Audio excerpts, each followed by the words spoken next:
quando te invoco, responde-me, meu justo Deus. Na angústia, tu me aliviaste. Tem piedade de mim, ouve a minha prece. Ó homens, até quando insultareis a minha glória, e amareis o nada, e buscareis a ilusão? Sabei que Aê põe à parte seu fiel, e Aê ouve quando eu o invoco. Tremei e não pequeis, refleti no vosso leito e ficai em silêncio. Ofereceis sacrifícios justos e confiai em Aê. Muitos dizem, quem nos fará ver o bem? E Aê, levanta sobre nós a luz da tua face. Puseste em meu coração mais alegria do que quando seu trigo e seu vinho transbordam. Em paz me deito e logo adormeço, porque só tu, Aê, me faz viver em segurança. Obrigado. A gente vai ler só o texto do Novo Testamento, do Antigo Testamento agora, depois a gente vai fazer a leitura do Novo, tá? Esse Salmo 4 e Salmo 5, é interessante que eles são conhecidos como a oração da noite e a oração do dia, ou a oração da tarde e a oração da manhã. E é muito interessante que a ordem não é por acaso essa ordem, tarde, manhã, ou noite e dia. Porque isso, na verdade, era o jeito que os hebreus entendiam o tempo. Para eles, o dia começa com a noite, e não com o despertar. Primeiro vem a noite, depois o dia. Primeiro vem o descanso, depois o trabalho. Tanto é que esse é o ritmo do Gênesis. Quando a gente lê o texto lá do Gênesis, a gente vê que Deus vai criando de uma maneira sequenciada e Ele vai colocando ordem no caos. E aí tem esse refrão que sempre se repete. Houve tarde e manhã, o primeiro dia. Houve tarde e manhã, o segundo dia. Houve tarde e manhã, o terceiro dia. Ou seja, essa sequência, tarde e manhã, descanso, trabalho. Era assim, esse era o ritmo da vida. Tanto é que até hoje o Shabá, né, dos judeus, ele começa quando? Quando o sol se põe e a primeira estrela ela aparece lá no céu. É aí que começa o dia, é aí que começa. Por isso que, e os adventistas também fazem isso, né?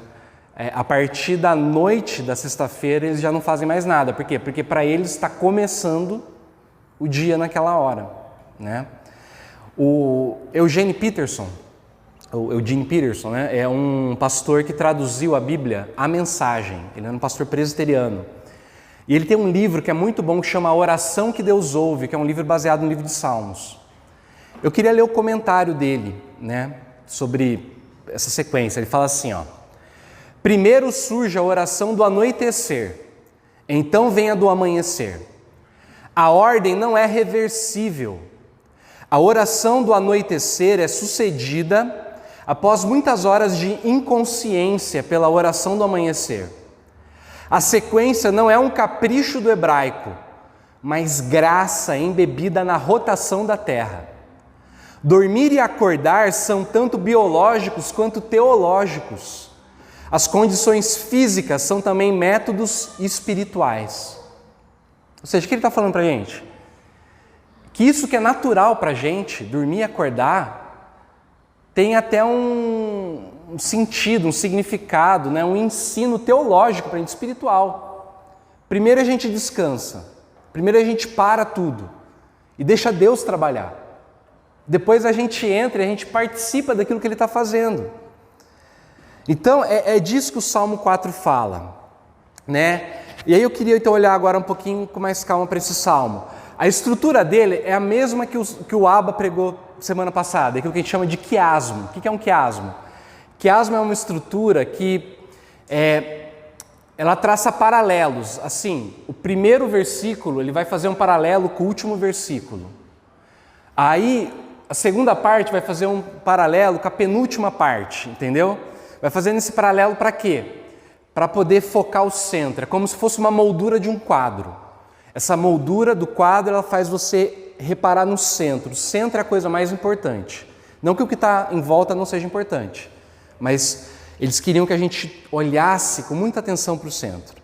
Tá? Então o Salmo começa com uma súplica. Quando te invoco, responde-me, meu justo Deus. Na angústia tu me aliviaste, tem piedade de mim, ouve a minha prece.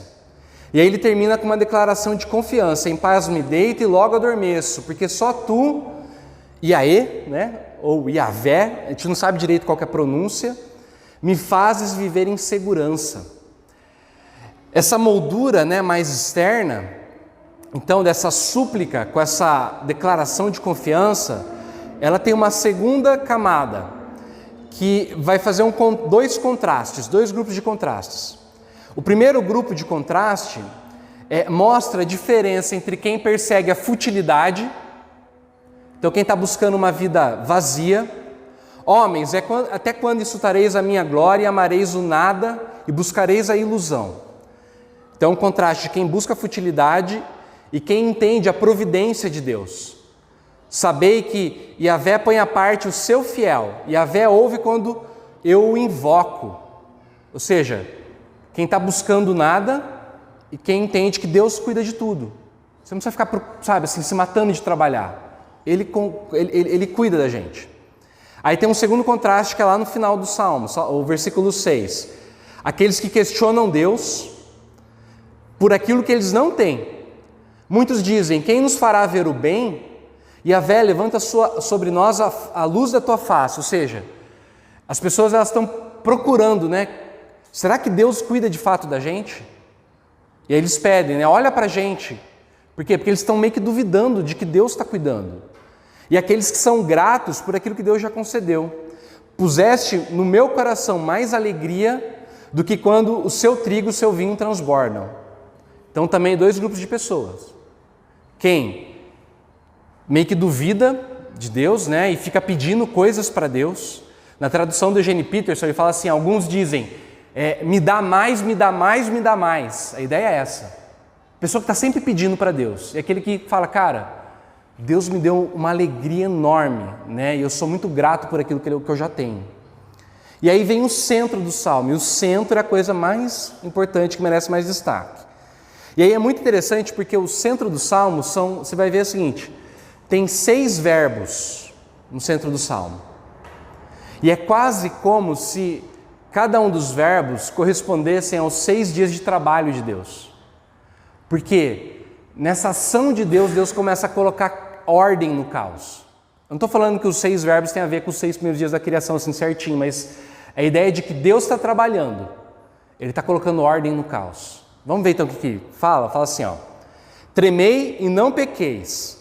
Refleti no vosso leito e ficai em silêncio. Ofereceis sacrifícios justos e confiai em Iavé. Eu quero citar mais uma vez o Eugene Peterson. Ele fala assim, ó: o centro da oração é definido por 6 verbos emparelhados que nos movem da autoafirmação, na qual a gente coloca a nossa vontade vã sobre as pessoas e as coisas, e a gente começa a confiar em Deus. Ou seja, o que o verbo mostra para a gente é que a gente pode, assim, descansar naquilo que Deus fez, em vez de a gente querer ficar controlando tudo. Então vamos ver como é que ele trabalha. Ele fala assim, ó: tremei, né? Primeiro verbo, tremei. O que quer dizer esse tremei? Esse tremor pode ser tanto de medo quanto de ira, né? Porque nenhum dia é perfeito, certo? Todos os dias a gente enfrenta coisas, as coisas dão errado, a gente fica frustrado, nós ficamos assustados, confusos, ansiosos, irados, né? E é importante a gente perceber que Deus permite que a gente extravase as nossas emoções. Deus nunca vai falar para você, sabe? Fica quieto, engole esse choro, né? Para agora de chorar, sabe? Igual a gente faz com as crianças às vezes, né? Deus permite você extravasar. Ele fala assim, cara, pode chorar, pode ficar bravo, pode se irar, né? Reprimir os sentimentos não é nada saudável. A gente fingir que está tudo bem quando as coisas não estão bem, só adoece a nossa alma. E Deus conhece tão bem a nossa natureza humana, porque Ele mesmo foi homem. Teve uma pessoa que conseguiu vivenciar todos os sentimentos, foi Jesus Cristo, Deus encarnado. Eu fico assim, admirado do jeito que Jesus, Ele expressa raiva, Ele sente medo, Ele fica triste, Ele se alegra intensamente, ele fica angustiado e ele em nenhum momento esconde nada disso. Ele mostra, ele bota para fora, para quem está perto, sem ficar com vergonha, né, das emoções dele. A diferença de Jesus e nós, sabe qual é? É que ele faz o que o salmista fala, ele fala assim, tremei e não pequeis. Ou seja, por exemplo, você pode tremer de raiva, mas você não pode se vingar, entendeu? Você pode ficar com medo, mas você tem que dar um passo à frente, mesmo assim continuar andando. E Jesus faz isso toda hora.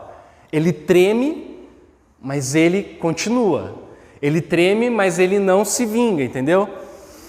Já percebeu como que a gente planeja vinganças na hora de dormir? É ou não é? Você nunca falou assim, cara, se ela falar isso, né? É isso que eu vou dizer pra ela vai se arrepender. Ou então, se ele tentar fazer esse negócio comigo, esse cara vai se dar mal. Se ele ou ela pensa que eu vou ficar quieto, né, tá enganado. E aí você fica imaginando, né, as vinganças.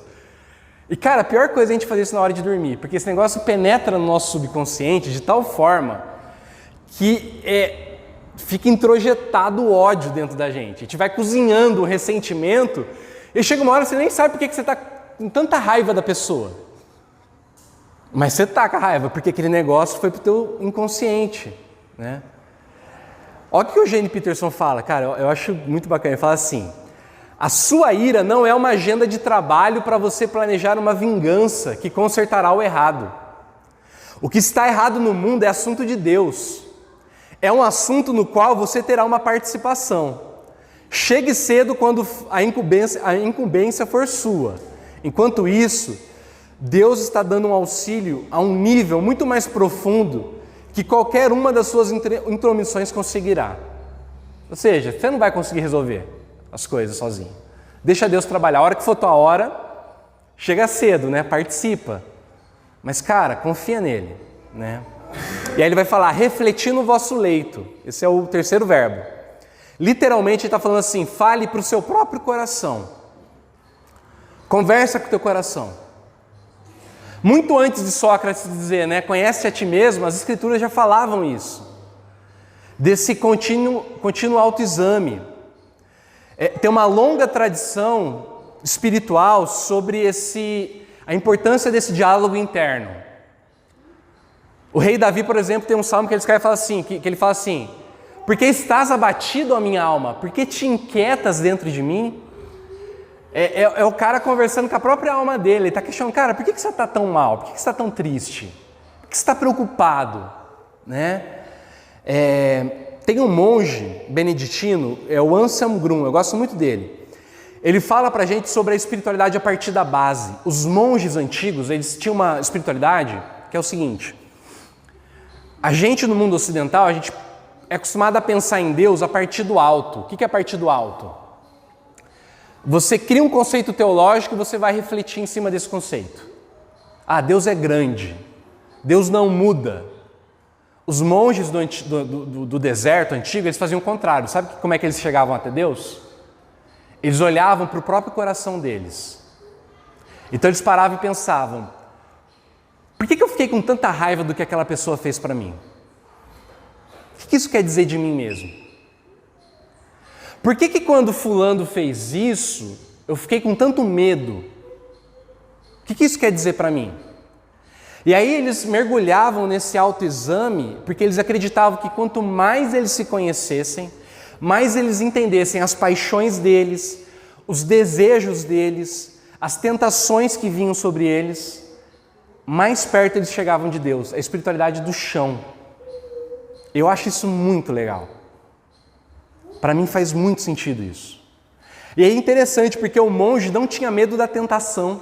Ele falava assim, cara, você tem que encarar a tua tentação.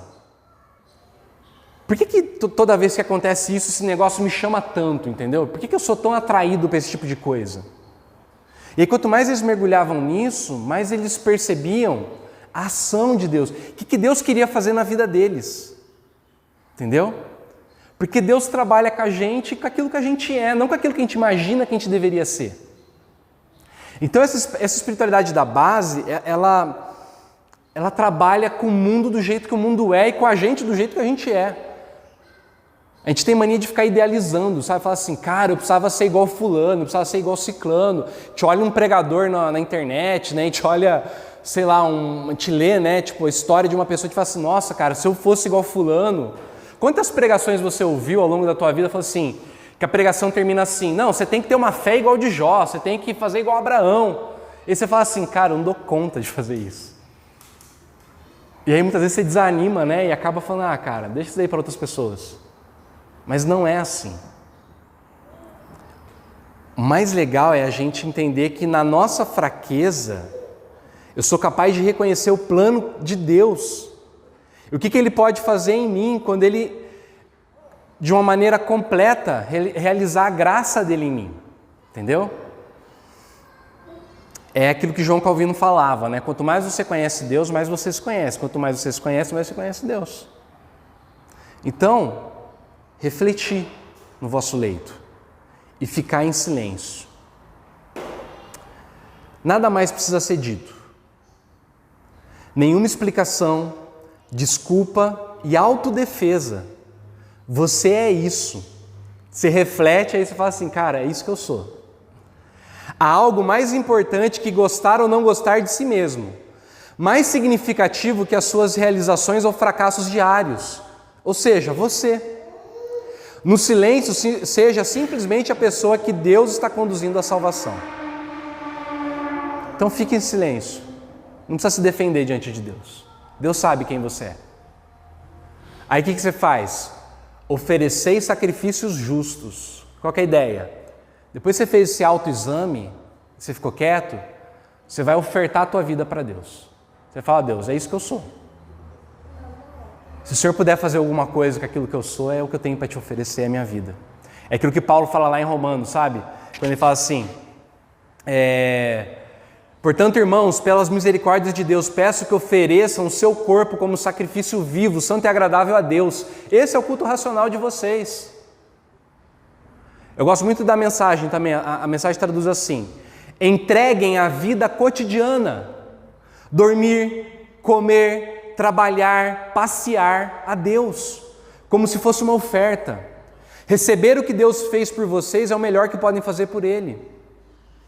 Ou seja, o tipo de culto que agrada a Deus não é esse que a gente presta aqui no templo só, com orações, cânticos, leitura da Bíblia, pregação, Santa Ceia, né? Tudo isso é importante, mas tem outro culto que a gente presta que é mais importante ainda, que é o culto do dia a dia. O nosso lar, o nosso trabalho, a nossa vizinhança, o lazer. Entregar tudo a Deus com gratidão para que Ele transforme tudo isso. Porque quando eles ofereciam uma oferta para Deus, estava na mão de Deus fazer o que Ele queria da oferta. Uma vez que você entregou para Deus, aí vem o último verbo, confie em Yahvé. Por quê? A hora que eles entregavam a oferta, estava na mão de Deus. A gente tem a mania de querer aperfeiçoar a coisa. Não é isso? A gente quer mascarar, a gente quer deixar mais bonito, mas, cara, o que ele está falando é o seguinte, cara, entregue e confia, manja. Para de querer, sabe, resolver tudo. Você não vai resolver. Deixa que Deus transforme. Um dia eu estava trocando uma ideia com um amigo meu, eu falei assim, mano, quando é que você vai lá para a igreja tal? Quando é que você vai tocar com a gente? Ele falou assim, ah, cara, eu sou muito maconheiro. Eu falei, não tem problema, vem fumando maconha, né? Vem bebendo, vem fumando, sei lá, vem com seus pecados, manja. Porque a gente acha que primeiro a gente tem que consertar a vida para depois entregar a vida para Deus. E é um baita do engano isso, é só quando a gente entrega a vida para Deus que Deus resolve as coisas. Então vem do jeito que você está, deixa Deus transformar a tua vida. Ofereça o sacrifício e confia nele, né? Como eu falei para vocês, uma oferta, quando ela era entregue no templo, o que era a oferta deles? Era o sacrifício dos animais. Então você ia lá e levava um cordeiro, por exemplo. A oferta ela era transformada. Já parou para pensar nisso? Eles assavam a carne, era tipo um churrasco, né? Cara, devia ser maravilhoso o culto, né? Todo domingo churrasco, né? Então eles tiravam uma parte da carne para eles comerem, isso daí era oferta de paz, mas quando era uma oferta pelo pecado, toda a carne ela era queimada. Então qual que é o simbólico disso? o fogo purifica aquilo, e ele transforma aquilo. Uma vida pecadora ela é oferecida, e em troca uma nova vida é dada, né? Tem uma história do Antigo Testamento que tem um profeta desobediente que ele se oferece voluntariamente em sacrifício, para que a própria fúria da natureza pudesse ser transformada. E quando esse cara se entrega em sacrifício, pessoas que nunca ouviram falar de Deus, elas começam a temer a Deus e começam a confiar em Deus. É a história de Jonas. Você lembra da história de Jonas? Todo mundo conhece? Então Jonas, Deus mandou ele ir pregar numa cidade lá de um povo que era um povo inimigo de Deus.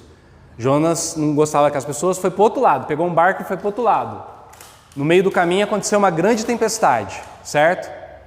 A tempestade estava ameaçando naufragar o barco. Então Jonas, ele estava dormindo no fundo do barco. Os caras vão lá, acordam ele e falam assim, quem que é você? Né? Ora aí para o teu Deus, fala para ele salvar a gente. Ele fala, não, essa tempestade está acontecendo por minha causa.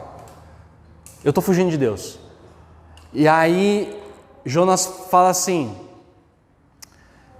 vou ler aqui o texto, né? Jonas respondeu para os marinheiros, vocês me peguem e joguem no mar, que ele ficará calmo, pois eu sei que foi por minha culpa que esta terrível tempestade caiu sobre vocês. É como se Jonas falasse assim, olha, se eu morrer, vocês vão viver. E aí os caras oraram e responderam assim, oraram para Deus e falaram assim, ó Senhor Deus, não nos castigues com a morte por tirarmos a vida deste homem, pois és tu, ó Senhor, que está fazendo isso. E o que está acontecendo é da tua vontade. Em seguida os marinheiros pegaram Jonas e o jogaram no mar, e logo o mar se acalmou. Eles ficaram com tanto medo do Senhor que lhe ofereceram um sacrifício e lhe fizeram promessas. Olha só que coisa louca, o sacrifício de Jonas mudou a própria fúria da natureza e fez que homens que não conhecessem a Deus começassem a temer Ele e confiassem nele. Compare a história de Jonas com essa história do Novo Testamento. Vocês estão com o texto aí do Novo Testamento? Vamos ler? De repente começou a soprar um vento muito forte, as ondas arrebentavam com força em cima do barco. Com tanta força em cima do barco que ele já estava ficando cheio d'água. Jesus estava dormindo na parte de trás do barco, com a cabeça numa almofada. Então os discípulos o acordaram e disseram, Mestre, nós vamos morrer. O Senhor não se importa com isso? Então ele se levantou, falou duro com o vento e disse ao lago, silêncio, fique quieto. O vento parou e tudo ficou calmo. Aí ele perguntou, por que é que vocês são assim tão medrosos? Vocês ainda não têm fé? E os discípulos, cheios de medo, diziam uns aos outros, que homem é esse que manda até no vento e nas ondas? Consegue perceber os paralelos? A tempestade, o homem dormindo, o mar que se acalma, as pessoas que acordaram o homem que estava dormindo e ficaram com mais medo depois que acordaram ele do que com a tempestade em si. A única diferença é que Jesus não foi jogado no mar. Ou será que ele foi jogado no mar?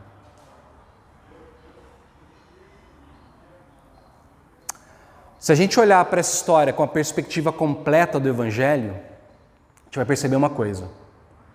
Na Bíblia, o mar é uma coisa muito simbólica. O mar representa o caos, a destruição, o próprio mal. É por isso que lá no Gênesis fala que a terra ela era sem forma e vazia e o Espírito do Senhor se movia sobre a face das águas. A ideia é que o que eles não conseguiam definir, né, como caos, eles representavam como se fosse um mar no meio do escuro, no meio de uma tempestade. E Jesus, ele foi jogado talvez para a maior das tempestades que existiu no mundo. Jesus enfrentou a própria morte e o próprio inferno. Não é isso? A própria ira de Deus caiu sobre Jesus.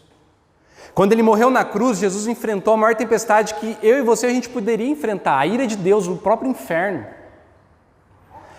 Ele carregou o nosso medo da morte e da destruição, para que você pudesse enfrentar todas as tempestades da vida confiando no Senhor. Jesus se ofereceu em sacrifício para que nós fôssemos transformados. Quando Ele entregou o sacrifício dele, o corpo dele em sacrifício, sabe o que aconteceu? A vida dele foi transformada para a nossa vida também ser transformada. Jesus morreu em fraqueza, mas ressuscitou em poder. Jesus foi sepultado com um corpo destrutível, perecível, mortal, mas ressuscitou com um corpo indestrutível, imperecível e imortal. O sacrifício dele transformou o caos em calmaria, para que você pudesse descansar em Deus. Jesus viveu o Salmo 4 como nenhuma outra pessoa. Vamos ler de novo o Salmo 4, agora pensando em Jesus? Quando te invoco, responde-me, meu justo Deus. Na angústia tu me aliviaste, tem piedade de mim, ouve a minha prece.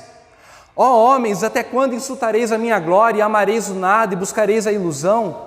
Sabei que Yahvé põe à parte o seu fiel, e Yahvé ouve quando eu o invoco. Tremei e não pequeis, refleti no vosso leito e ficai em silêncio. Oferecei sacrifícios justos e confiai em Yahvé. Muitos dizem, quem nos fará ver o bem? Senhor, não te importa que morramos? Yahvé, levanta sobre nós a luz da tua face. Puseste em meu coração mais alegria do que quando seu trigo e seu vinho transbordam.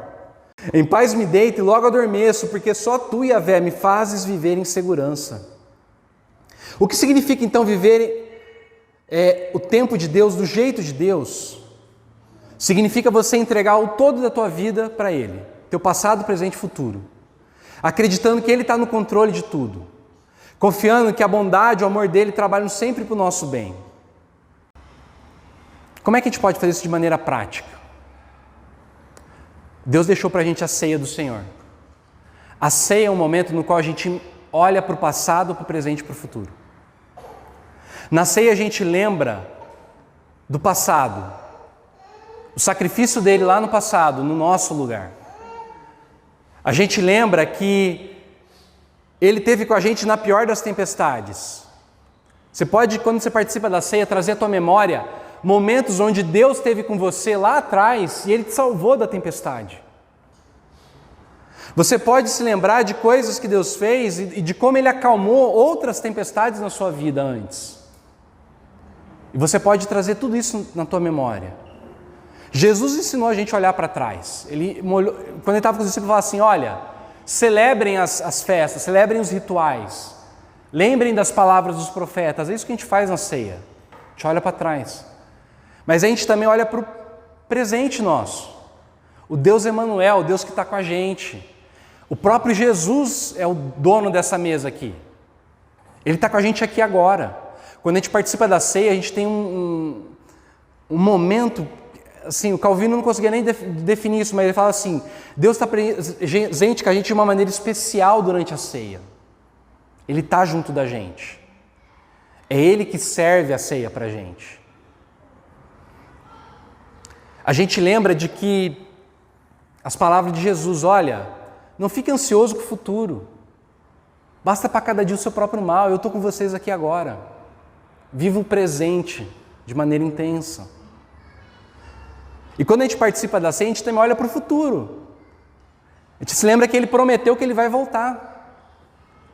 Que um dia a ceia vai ser o casamento do Cordeiro. Que Ele diz, Jesus conta uma palavra que fala assim, que o próprio Senhor vai pegar os servos, vai falar assim para o servo, senta aqui agora que eu vou te servir.